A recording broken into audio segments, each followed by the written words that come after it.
En la Segunda Guerra Mundial, algunas de las operaciones más extraordinarias de las fuerzas especiales cambiaron el curso de la historia.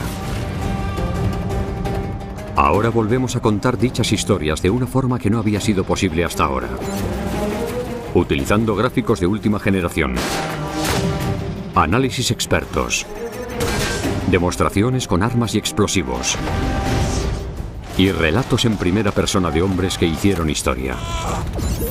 Examinaremos desde un punto de vista forense cómo transcurrieron exactamente dichos acontecimientos, minuto a minuto. Ahora podremos revelar si fue una táctica bien diseñada o simple suerte lo que triunfó al final.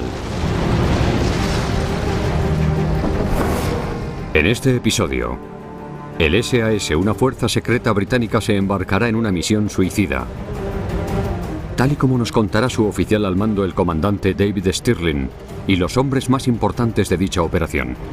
En el desierto del Sáhara tendrán que infiltrarse sin ser detectados tras la línea enemiga, organizar un ataque en un aeródromo alemán y con ametralladoras destruir docenas de aviones. Si son capaces de dejar a los alemanes fuera de combate, podrían ayudar a cambiar el curso de la guerra en el norte de África. Cuerpos de élite de la Segunda Guerra Mundial, el SAS contra Rommel. Desierto Occidental, Egipto, 26 de julio de 1942. En una base de operaciones avanzadas escondida a 160 kilómetros tras la línea enemiga, un grupo de soldados de élite del Servicio Aéreo Especial de Gran Bretaña, o SAS, se prepara para un ataque en el aeródromo alemán de Sidi Hanesh, 400 kilómetros al norte de El Cairo. Entre ellos y su objetivo, 65 kilómetros de árido desierto. Ataques anteriores les han otorgado la reputación de salvajes, y ahora los alemanes están esperando su próximo ataque. Así que esta vez deciden utilizar una flota de 18 jeeps cargados con ametralladoras. Es crucial que triunfen. Si no, eso podría provocar que las potencias del eje continúen con sus victorias en Oriente Medio. A estas alturas de la guerra, la Alemania nazi va ganando. Las fuerzas de Hitler controlan la mayor parte de Europa, amplias franjas de Rusia y gran parte del norte de África. Estos próximos meses supondrán un punto de inflexión en el conflicto global. Los norteamericanos se acaban de unir a la batalla y Gran Bretaña ha estado la mayor parte del tiempo sola, incapaz de controlar la marea nazi durante casi 3 años de guerra. Ahora en el desierto de África del Norte, el aparentemente invencible general alemán Erwin Rommel, el zorro del desierto, amenaza con destruir al ejército británico, las ratas del desierto. En julio de 1942, los británicos tenían serios problemas. Los alemanes les habían obligado a retroceder hasta Egipto, estaban a la defensiva. El Cairo estaba amenazado y si no hacían algo realmente dramático, había muchas posibilidades de que perdieran África del Norte. 21 horas. 5 horas hasta el objetivo. Gran Bretaña necesita de forma desesperada la ayuda de este grupo de élite de especialistas en desiertos con la misión de destruir los aviones alemanes que abastecen al frente. Se les conoce como Destacamento L. A la cabeza del convoy de jeeps va su oficial al mando, un aristócrata escocés de casi 2 metros, el comandante David Stirling. Sus cualidades de liderazgo y sus teorías revolucionarias clandestinas le convertirán en el padre de todas las fuerzas especiales del futuro. El Servicio Aéreo Especial ha sido idea suya. Una unidad de élite diseñada para llevar a cabo ataques tras la línea alemana y luchar directamente contra Rommel y sus Afrika Korps.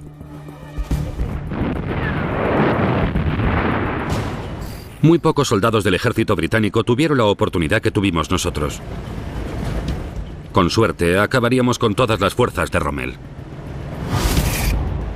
El servicio especial de Stirling había sido seleccionado específicamente para misiones peligrosas tras la línea enemiga. A su lado, el cabo Johnny Cooper. Este hombre tan delgado, con un agudo sentido del humor, había sido actor antes de unirse a dicho comando británico de élite. Solo tenía 20 años. Me enteré de que estaban buscando soldados para ir a Oriente Medio, y el comandante que me hizo la entrevista me dijo: creo que eres mucho más joven de lo que dices. Pero al final me salí con la mía. Justo detrás del primer jeep, el capitán Blair Paddy Mayne, de 1,90. Este jugador de rugby de primera era un luchador implacable e imparable y muy aficionado a la bebida. Intransigente dentro y fuera del campo de batalla, era admirado y temido por sus propios hombres y por el enemigo. Su filosofía: disparar primero, sin hacer preguntas. Al entrar en un lugar lleno de enemigos hay que matar al primero que se mueva, si no empezará a pensar y será peligroso. Los hombres de Stirling tenían que recorrer casi 65 kilómetros antes de llegar a su objetivo y era la primera vez que utilizaban jeeps. Conducir en el desierto no es fácil. Resulta más fácil ir en bloque y despacio, pero aquellos hombres iban rápido y separados para no tragarse el polvo de los vehículos que iban delante. Es decir, cada conductor iba trazando nuevos caminos, y eso hacía que fuera mucho más peligroso por el riesgo de toparse con rocas y minas. El ataque de Sidi Hanesh fue el más importante de Stirling hasta ese momento. En julio de 1942 los alemanes llevaban varios meses avanzando. El frente avanzaba rápido y había conseguido ampliar sus líneas de abastecimiento cientos de kilómetros. Como resultado, los alemanes habían creado bases de operaciones avanzadas muy necesarias en el desierto. La única forma que tenía Rommel de mantener sus suministros era trayendo grandes cantidades por aire en Junkers Ju-52. Si destruían dichos aviones en el aeropuerto, la línea de suministros de Rommel se sacaría y a los alemanes les costaría mucho más seguir avanzando hacia el interior de Egipto. Estos aviones de 3 motores, que suponían una adaptación en el diseño de aviones de línea previos a la guerra, podían transportar más de 4 toneladas de hombres o de equipos. Para defenderse contaban con ametralladoras dorsales y recibieron los apodos de Tante Yu, Tia Yu y Iron Annie, de manos de las tropas del eje y de los aliados respectivamente. Los informes de reconocimiento indicaban que el aeródromo no solo estaba lleno de esos aviones de transporte tan valiosos, sino que también había cazas y bombarderos en picado Stuka de ataque a tierra. Normalmente los Ju-87 alemanes estaban armados con 2 ametralladoras de 7,92 milímetros en las alas y 2 ametralladoras gemelas en la cabina trasera. Podían llevar una carga máxima de hasta 1.800 kilos. Al SAS le preocupaban especialmente los Stuka alemanes. Eran unos bombarderos en picado que los alemanes utilizaban contra las tropas de tierra. Eran tremendamente eficaces en el desierto y cuando caían en picado para lanzar sus bombas, emitían un sonido horrible. Su efecto no solo era físico, sino también psicológico. El plan. La misión de Stirling de destruir todos los aviones de Sidi Hanesh era realmente audaz. Primero tendrían que avanzar 65 kilómetros en un desierto uniforme y a oscuras. Los hombres del SAS temían las temperaturas extremas del desierto y además tenían que evitar las rocas capaces de dañar sus vehículos. Si el enemigo les descubría durante su trayecto, acabarían liquidados por los bombarderos Stuka del aeródromo que estaban a punto de atacar. Y aunque fueran capaces de llegar hasta su objetivo sin ser detectados, tendrían que aprovechar el elemento sorpresa y hacer explotar todos los aviones antes de que los alemanes supieran que estaban siendo atacados. Cuando el enemigo reaccionase, el SAS se vería superado por los morteros, ametralladoras y cañones de 20 milímetros de los alemanes, que podrían atacar el convoy de jeeps y acabar con ellos. Cualquier avión superviviente tendría que ser destruido. Los soldados del SAS tendrían que saltar de sus jeeps, correr bajo el fuego y colocar las bombas en los aviones con sus propias manos. Solo tendrían minutos para destruir todos los aviones posibles y luego salir de ahí. Pero la misión no habría acabado ahí. Les perseguirían durante su vuelta a casa en busca de venganza. Los hombres de Stirling tendrían que separarse en pequeños grupos, esconderse de día y viajar de noche para esquivar cualquier represalia del enemigo y volver a su escondite secreto a tiempo para el desayuno. Pero para hacer eso, Stirling necesitaba una fuerza capaz de moverse bien por el desierto y eso requería hombres y equipos especializados.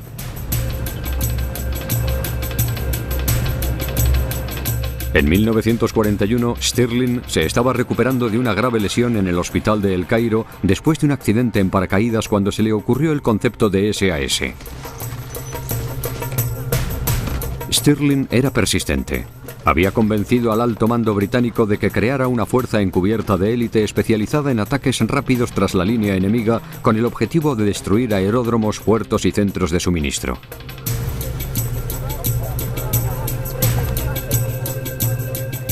Tendría que reclutar a una clase especial de soldados con grandes habilidades. Las cualidades que Stirling estaba buscando eran fuerza, independencia y la capacidad de soportar situaciones incómodas con muy poca comida y agua durante largos periodos de tiempo. A diferencia de los comandos británicos, el SAS solo contaría con lo estrictamente necesario y estaría compuesto por unos 60 hombres y un puñado de oficiales. Los comandos se organizaban, se entrenaban y luego se enviaban a combatir. Stirling eligió a aquellos que le gustaron, utilizó el equipamiento que pudo conseguir y se marchó al desierto para ir a por los alemanes. Tenía que ser considerado un nuevo tipo de fuerza para hacer uso del factor sorpresa y de la astucia. Tenían que ser capaces de acercarse al objetivo por tierra, mar o aire. 27 de julio. 1 de la madrugada. 1 hora hasta el objetivo. Los jeeps utilizan la tapadera de la oscuridad para acercarse a unos 15 kilómetros de su objetivo. Tras dificultades para atravesar una zona escarpada, los hombres de Stirling se topan con la carnicería de una batalla reciente.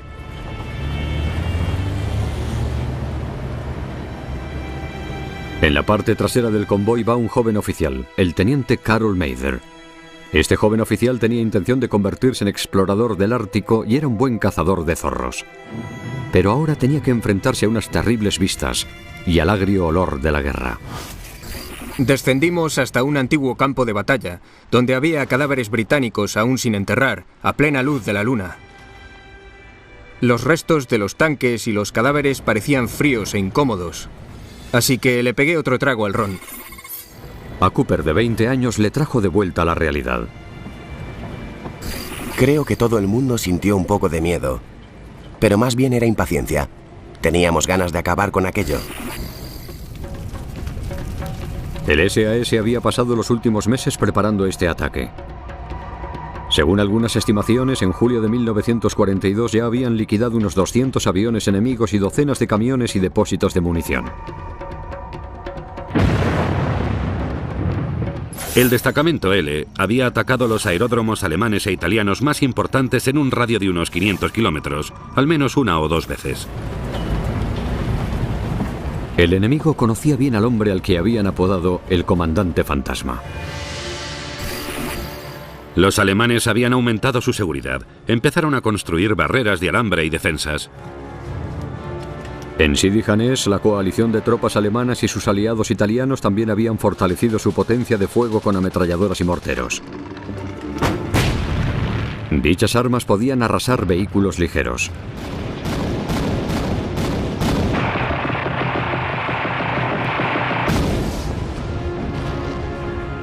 Stirling no tenía ni idea de lo que se iba a encontrar, pero en ese momento estaban a punto de entrar en la boca del lobo. Para que el SAS pudiese ganar a una defensa alemana tan bien preparada, necesitaban nuevas tácticas. Nuestro trabajo consistía en inventar nuevas técnicas para que el enemigo jamás pudiera predecir nuestros métodos.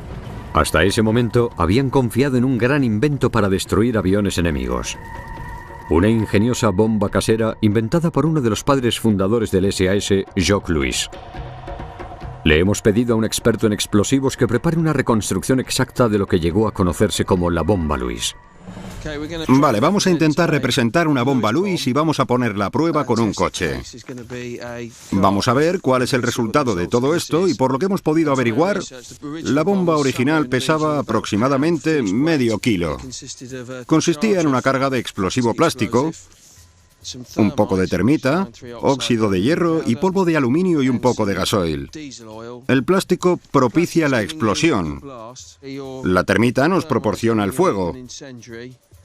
Y creo que la idea del gasoil era aumentar los efectos del fuego y además unirlo todo para formar una pasta homogénea.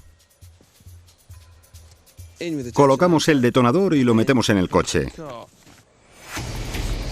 Para demostrar la capacidad destructiva de una de estas pequeñas bombas caseras en un avión de la Segunda Guerra Mundial, vamos a utilizar un coche moderno con reputación de indestructible.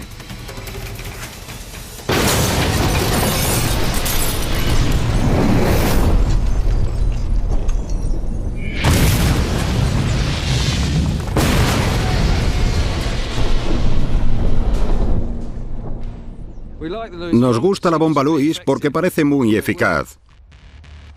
Bueno, ha funcionado. Lo ha destrozado por completo y la explosión no ha sido muy grande. Los aviones estaban hechos con materiales ligeros, así que llevaban una fina capa de aluminio, mucho combustible, y seguro que habrían explotado más y habrían acabado envueltos en llamas. No creo que hubieran podido seguir participando en la guerra si alguien hubiese colocado una de estas bombas en su interior. Sus días de combate habrían acabado. Pero a pesar de su eficacia, la bomba Lewis tenía una gran desventaja. Había que colocarla de forma manual en cada avión. Eso requería infiltrarse en aeródromos a pie, algo muy arriesgado y que consumía mucho tiempo. Además, el número de objetivos estaba limitado a la cantidad de bombas que un hombre del SAS pudiera transportar. Pero un revolucionario vehículo de guerra, el Jeep Willys, fabricado por Estados Unidos, estaba a punto de proporcionarle a Stirling una nueva forma de atacar aeródromos. Fue capaz de conseguir 20 justo antes del ataque a Sidi Hanesh. Como la mayoría de los equipos del SAS, estos jeeps estaban modificados. Eran un medio de transporte, un sistema de supervivencia y una plataforma de armas. Creo que tengo razón al decir que fueron los primeros vehículos que se vieron en Oriente Medio con tracción en las 4 ruedas. Supuso una gran mejora para cruzar zonas arenosas. Además, eran versátiles y tenían un consumo decente. La carga habitual era de 2 hombres y su kit. Para operaciones podíamos meter a un hombre más. Estos vehículos ligeros con tracción en las 4 ruedas pesaban unos 1.200 kilos y tenían un motor de 4 cilindros. Pero los jeeps del SAS estaban radicalmente modificados para cumplir su propósito. Este es un Jeep Willys de 1942 que encontraron en una chatarrería de Egipto hace unos cuantos años. Como estos vehículos llevaban mucho más peso que los jeeps estándar, por el combustible extra, la munición extra, el agua y el personal, llevaban una ballesta más gruesa. Estas bolsas se conocían con el nombre de bolsa de rescate. Si el vehículo sufría daños, los hombres podían coger una de estas bolsas donde podían encontrar recursos de todo tipo para su supervivencia. Aquí tenemos un bidón de gasolina, pero más tarde los británicos copiaron este diseño y adoptaron el nombre de jerry can, bidón en inglés. Pero si se fijan en la cruz, ahí pone que contiene agua, no combustible. En la parte de atrás tenemos 2 ruedas de repuesto. Los pinchazos suponían un gran problema por el terreno que tenían que atravesar. En la parte de atrás también había unos canales para la arena. Cuando quedaban enterrados o la arena era muy blanda, los sacaban y así el vehículo podía avanzar lo más rápido posible. Era el vehículo perfecto para enfrentarse al enemigo. Cada jeep llevaba 2 ametralladoras, algunas de las cuales se habían rescatado de bombarderos. Conseguí una Vickers K de un bombardero ligero que se había estrellado y conseguí arreglarla. Fue realmente impresionante. Las Vickers. Cuando el SAS estuvo operando en África del Norte había escasez de armas, pero de estas no. La RAF había almacenado muchas y Stirling se aprovechó de ello.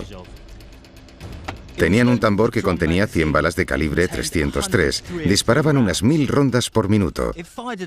Pero eso no era lo suficientemente bueno para Stirling. Decidió colocar 2 de estas en la parte delantera de cada jeep, perfectas para un ataque.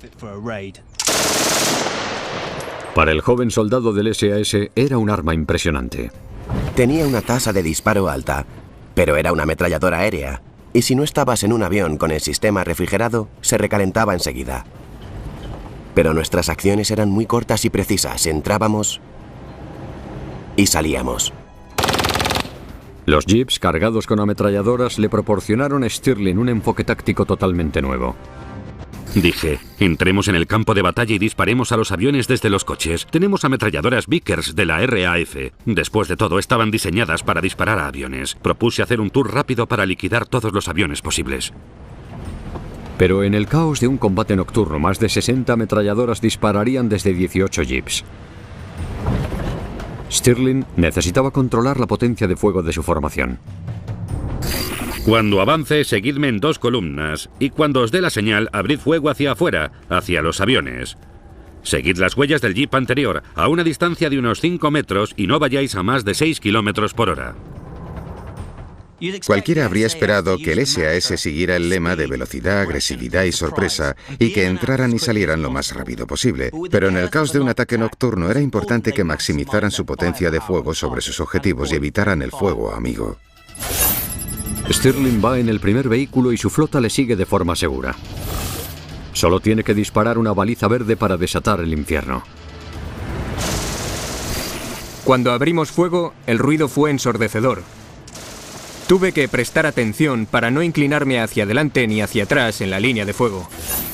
Esta formación en forma de punta de flecha con el jeep de Stirling disparando hacia adelante y dos columnas detrás, cada una disparando a derecha e izquierda, le daba al convoy un arco de fuego de 360 grados.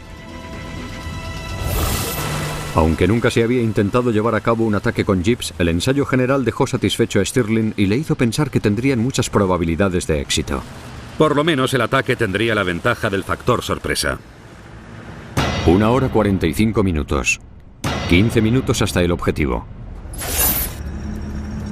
Stirling y su grupo de jeeps están a tan solo 8 kilómetros del objetivo, pero llegan tarde tras unos cuantos pinchazos. Aquello no le sorprendió al teniente Mather.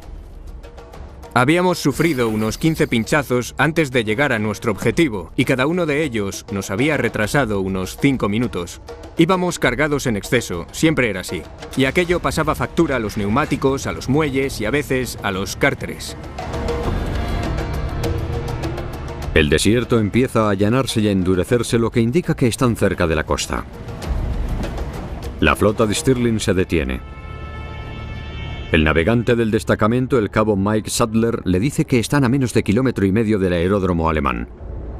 Tras haber recorrido unos 65 kilómetros y de haber utilizado brújulas a oscuras, ha sido una hazaña increíble.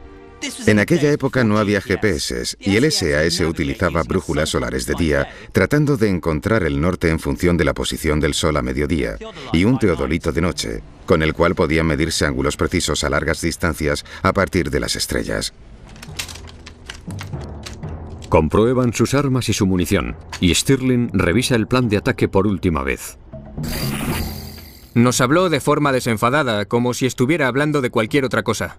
Bien, muchachos, no tenemos mucho tiempo. Cuando lleguemos al aeródromo, formad una línea continua y arrasad la zona. Acordaos de apuntar hacia abajo y hacia los tanques de combustible. Tras el ataque, la formación se dividiría en grupos y cada uno escaparía por su cuenta. Luego el destacamento L debería avanzar lo más rápido posible hacia el sur y el suroeste, donde regresarían al punto de encuentro de forma independiente, moviéndose totalmente a oscuras. Pero el trayecto era de más de 65 kilómetros y estaban en el desierto. 1 hora 55 minutos, 5 minutos para el ataque principal. Debido a los retrasos, solo quedan 2 horas de oscuridad. Cuando llegue el día, los SAS se convertirán en los cazados. Tendrán que confiar en sus habilidades y en su formación para operar de forma independiente tras la línea enemiga y terminar su misión. Sabían lo que tenían que hacer. Si un hombre caía o el plan cambiaba, tendrían que seguir adelante. 2 de la madrugada. Ataque principal. El SAS y su flota de jeeps armados se dispersan y avanzan hacia el aeródromo. De repente, a menos de 800 metros de la pista y de su premio, aparecen docenas de aviones alemanes desplegados a lo largo de todo el aeródromo.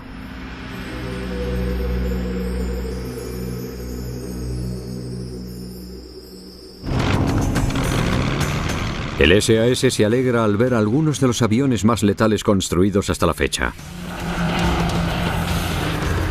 Hay Heinkel 111, unos bombarderos muy rápidos y originalmente diseñados como aviones de transporte. Entre los cazas hay Messerschmitts y uno de los mayores temores del SAS, el versátil y letal avión de ataque a tierra, el Stuka. No hay tiempo que perder. Los hombres de Stirling están listos para empezar. Los 18 jeeps avanzan a toda velocidad y se dirigen hacia la pista. Entramos rugiendo en el aeródromo. Ahora están comprometidos, pero a medida que se van acercando la pista se enciende de repente. Parece que están entrando en una trampa. Todos se preparan para la batalla de sus vidas. Pensé que nos habían visto, pero era un avión que estaba a punto de aterrizar. Aquello nos vino genial. Pisé el acelerador y cargué contra el avión. Stirling y sus hombres tuvieron muchísima suerte. Sabían que estaban en el lugar adecuado y el objetivo y su posición acababan de iluminarse. Los aviones estaban preparados para un día de maniobras. Stirling abre fuego hacia el Heinkel en movimiento. El resto de jeeps se unen con sus dos Vickers. A medida que va avanzando por la pista, el Heinkel acaba hecho trizas. A continuación, Stirling dirige sus hombres hacia las dos filas de aviones. Dispara su pistola de bengalas. A su señal, los jeeps se colocan en forma de punta de flecha. Cooper abre fuego enseguida. Se colocó directamente en mitad de la pista. A cada lado teníamos un montón de aviones. Utilizamos ambos Vickers para disparar. Mather, el más experimentado, va en la parte trasera del convoy de Stirling. Seguimos a David en dos columnas. En un minuto estábamos situados entre los aviones. Había Messerschmitts, Stukas, Junkers y Heinkels por todas partes. Avanzamos lentamente, como una serpiente, disparando a todos los aviones a nuestro paso. Cada uno de los Vickers tenía un alcance efectivo de más de 1,5 kilómetros, así que las 60 ametralladoras llegaron a disparar más de 60.000 rondas por minuto. Las recámaras de nuestras ametralladoras contenían una mezcla de proyectiles, balas perforantes, balas trazadoras y balas incendiarias. Las balas son mucho más de lo que parecen. El SAS solía utilizar 3 tipos: balas estándar diseñadas para matar, balas perforadoras mucho más afiladas y duras, hechas de tungsteno y diseñadas para penetrar metal y superficies blindadas, y las balas trazadoras que lo iluminaban todo al volar por el aire. Aquello permitía a los soldados ver hacia dónde disparaban y aproximarse al objetivo. Al combinar y mezclar estos 3 tipos de balas en los mismos cartuchos, el SAS podía mantener un fuego muy preciso a oscuras y matar, aplastar y liquidar cualquier objetivo. Era como disparar patos. Disparábamos a esos Junkers y Stukas y veíamos cómo las balas atravesaban el fuselaje y luego explotaban.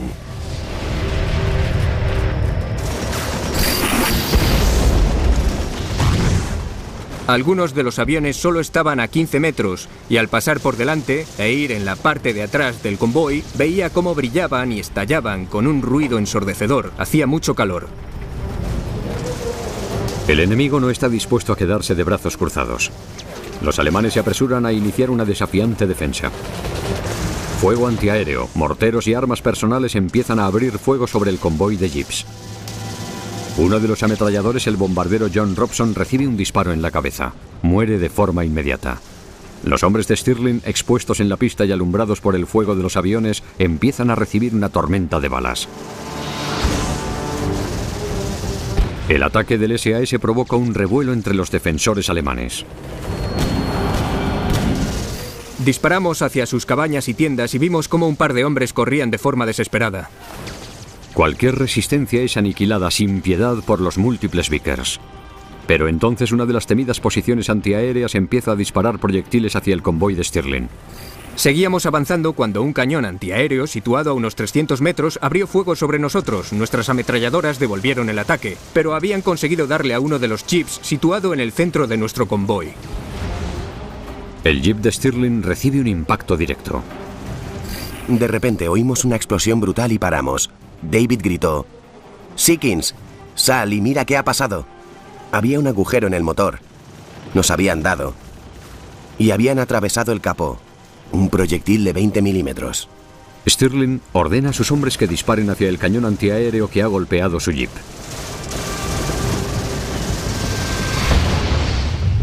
En cuestión de segundos, acaba silenciado.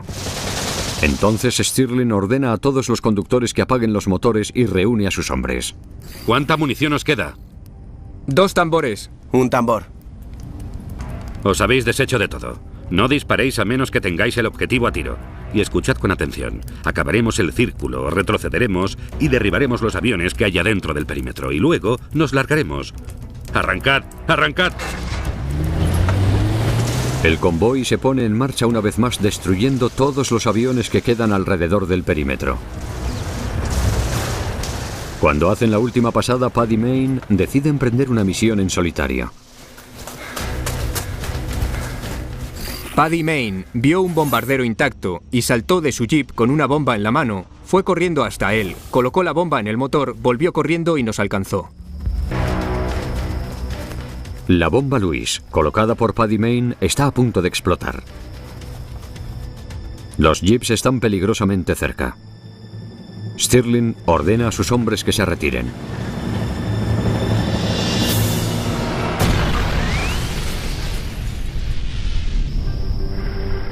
El convoy escapa por poco de la explosión de la bomba Lewis colocada de forma impulsiva por Paddy Mayne. Pero su peligrosa misión ha concluido. Habíamos conseguido liquidar 30 aviones y dañado muchos más, pero perdimos a un hombre, asesinado. Todo aquello nos había llevado 15 minutos. 6 jeeps han recibido algún impacto, pero siguen funcionando y 3 han quedado inutilizados. Pero el SAS no puede permitir que uno de sus preciados vehículos caiga en manos del enemigo. El SAS siempre intentaba no dejar dos cosas atrás. En primer lugar, hombres y en segundo, equipos. El enemigo conseguiría información importante a través de ellos. Colocan una bomba Lewis en dichos jeeps. Stirling y Cooper se suben a otro con el cadáver del soldado caído John Robson. Todos los jeeps salen del aeródromo y emprenden una rápida huida. Salimos corriendo del aeródromo mientras nos perseguían. Un avión explotó a nuestro alrededor y cuando abandonamos el perímetro, uno de nuestros jeeps se convirtió en una bola de fuego. Pero ahora se enfrentan a la tarea más dura, volver a casa vivos. Sin munición para las ametralladoras Vickers, los hombres de Stirling solo cuentan con sus armas personales. Stirling convenció al cuartel general de que nos dejara llevar sus fusiles Thompson, pistolas y todos llevábamos Webleys. Solo eran para defendernos. La pistola Webley era el revólver de los oficiales del ejército británico. Estaba diseñada para llevarla escondida en la ropa, pero había que tener mucha suerte para darle algo que estuviera a más de 10 metros. Disparaba proyectiles del calibre 38. Era sencilla y tenía pocas partes activas, así que era menos probable que se atascase o fallase.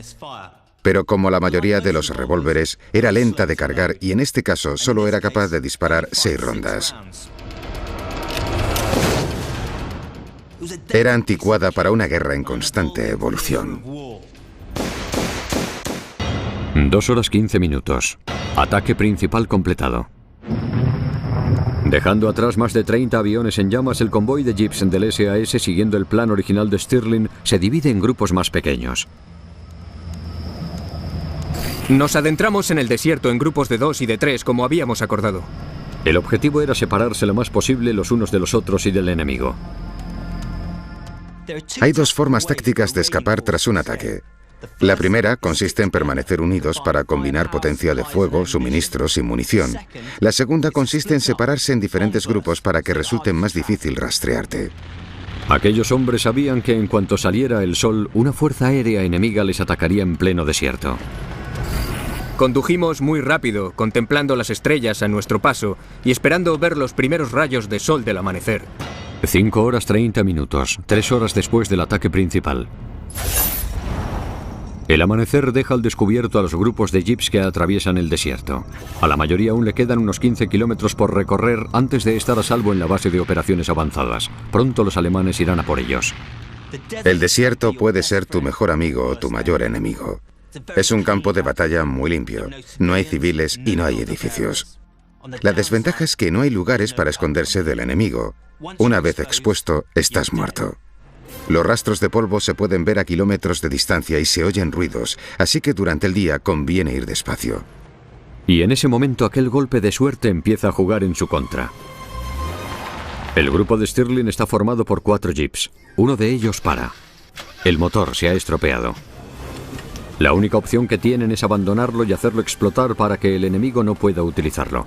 14 hombres van a bordo de 3 jeeps y continúan su carrera hacia un lugar seguro. El pequeño convoy va demasiado cargado y cada vez va más despacio. Cuando el sol empieza a salir, se dan cuenta de que se han perdido y de que son vulnerables a un ataque aéreo. Encuentran una especie de depresión del terreno y se ponen a cubierto entre la maleza. Un par de minutos más tarde solo se oye el silencio y una inquietante calma. Es una oportunidad para descansar, reagruparse y enterrar a su compañero. John Robson, recientemente reclutado, solo tenía 21 años cuando perdió la vida en Sidi Hanesh. Sin ninguna oración preparada, Stirling improvisa un funeral.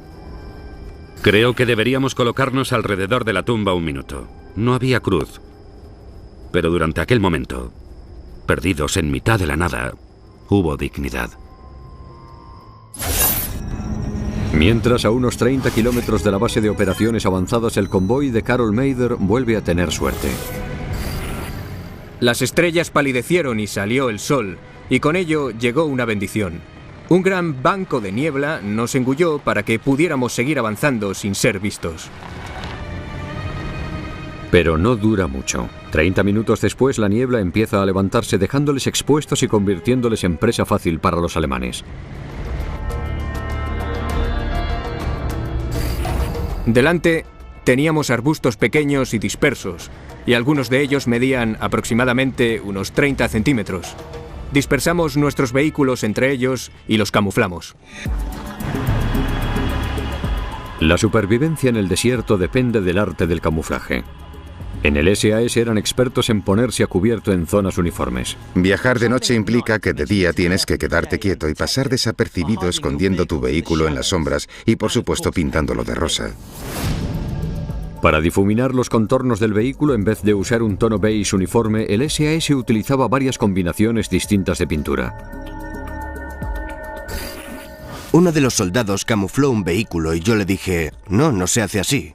Y aquel tipo se dio la vuelta y me contestó, claro, aquí tienes las herramientas, hazlo tú mismo. Cuando acabé se murió de la risa. Dijo que era algo propio de una feria. Había rosas, azules, verdes, amarillos, todo colores pastel. Para la gente que odia el desierto es soso y marrón, pero para aquellos que les gusta hay una amplia gama de colores. Yo adoro el desierto. Incluso con los mejores disfraces, siempre cabe la posibilidad de ser descubierto por el enemigo. Para evitar ser apresados con sus vehículos, los hombres los vigilarían desde sus posiciones. El equipo de Mather se esconde entre unos arbustos altos y decide recuperar fuerzas con un pequeño desayuno. En cuanto el té empezó a hervir y las salchichas a chisporrotear, apareció el primer avión. ¡Avión!, gritó alguien con voz firme. Era un Stuka que iba volando en zigzag y buscando la forma de bajar hasta la zona escarpada. Les dije a aquellos hombres que se dispersaran a 400 metros de los vehículos y que no se moviesen. Enseguida el cielo se llenó de aviones, dando vueltas a nuestro alrededor como un enjambre de abejas, buscando venganza por el ataque de la noche anterior. No es la primera vez que tienen que enfrentarse a un aterrador ataque como este. Mather y sus hombres están totalmente indefensos cuando los Stukas alemanes inician el ataque. Todos nos quedamos quietos mientras nos sobrevolaban, pero al mismo tiempo disparaban sus ametralladoras, no hacia nosotros, sino hacia el risco que teníamos delante. Estaban ciegos y no nos veían. Pasan por alto la posición oculta de Mather, pero otro convoy de jeeps del SAS sigue expuesto y corre peligro de ser visto. Es un pequeño contingente de paracaidistas franceses que están en la línea de fuego. El cabo André Sirengel recibe un tiro en el hombro. Ambos hombres saltan del jeep e intentan escapar, pero Sirengel cae abatido. Es el segundo hombre en morir en el ataque a Sidi Hanesh. Los Stukas les atacan 9 veces antes de marcharse, pero cuando vuelven saben exactamente dónde buscar a los jeeps que han huido. 18 horas 30 minutos, 15 horas y 30 minutos después del ataque principal. Carol Mather reza para que caiga la noche y puedan escapar de sus posiciones. A medida que la noche iba cayendo, retiramos los camuflajes y repostamos combustible y agua. Al tener que orientarse solo con una brújula y las estrellas, Mather decide confiar en su instinto para volver al cuartel general. Empecé a sentir de nuevo esa sensación de intranquilidad. Me daba miedo que estuviésemos perdidos y nos quedáramos sin combustible. Decide continuar independientemente del rumbo que marca la brújula. 28 de julio, 6:30 horas. Al equipo de Stirling solo le quedan 80 kilómetros de combustible cuando llegan a una inesperada cima. Bajo ellos, a unos 50 metros, hay un camión bajo una red de camuflaje y algunos hombres deambulando a su alrededor. Me alegré de estar en casa. Tras un día y una noche de huidas y evasivas, llegan a la base de operaciones justo a tiempo. Además del camión, hay un grupo de hombres preparando té. Se encuentran con un relajado Paddy Mayne que ha conseguido llegar antes que ellos. Fue un momento estupendo. Mather y sus hombres también estaban ahí. Fueron los primeros en llegar a primera hora de la mañana. Fui capaz de reconocer cada piedra y había un camión enorme debajo de una red de camuflaje. Tuve razón todo el tiempo y mis distancias y cálculos fueron correctos. A excepción de los 2 soldados caídos, el resto de hombres regresaron a la base aquella mañana. Su arriesgado ataque había conseguido destruir 25 aviones enemigos y dañar aproximadamente una docena más. Aunque el ataque había sido un éxito para todos, el comandante Stirling no estaba satisfecho. Reunió a sus hombres. No ha sido lo suficientemente bueno. Deberíamos haber conseguido el 100% de los resultados. Algunos de vosotros descargasteis contra todo, en vez de hacer lo que os había dicho. Apuntar bajo y disparar solo a los objetivos directos. Si hubierais tenido más cuidado, podríamos haber acabado con todos los aviones, en vez de dejarlos tocados. La reprimenda de Stirling posterior a la operación solo fue un ejemplo de las altas expectativas que tenía del destacamento L. No quería que aquellos hombres mostraran una actitud indiferente ante lo ocurrido. El ataque de los jeeps a Sidi Hanesh fue el ataque más espectacular del SAS. Tras su éxito, pasaron el resto del año trabajando en el desierto occidental. En total, los hombres de Stirling llevaron a cabo más de 40 ataques independientes y llegaron a destruir 320 aviones del eje. Su trabajo supuso la génesis de las fuerzas especiales.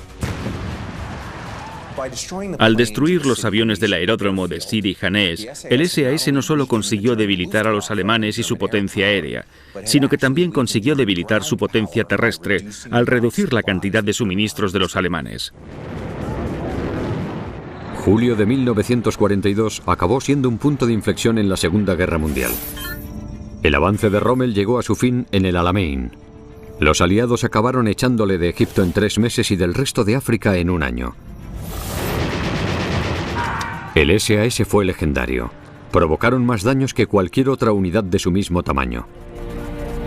Para Stirling, el hombre al que Rommel había apodado el comandante fantasma, el ataque de Sidi Hanesh supuso la cima de su carrera como comandante del SAS. Pero su cerco se iba cerrando.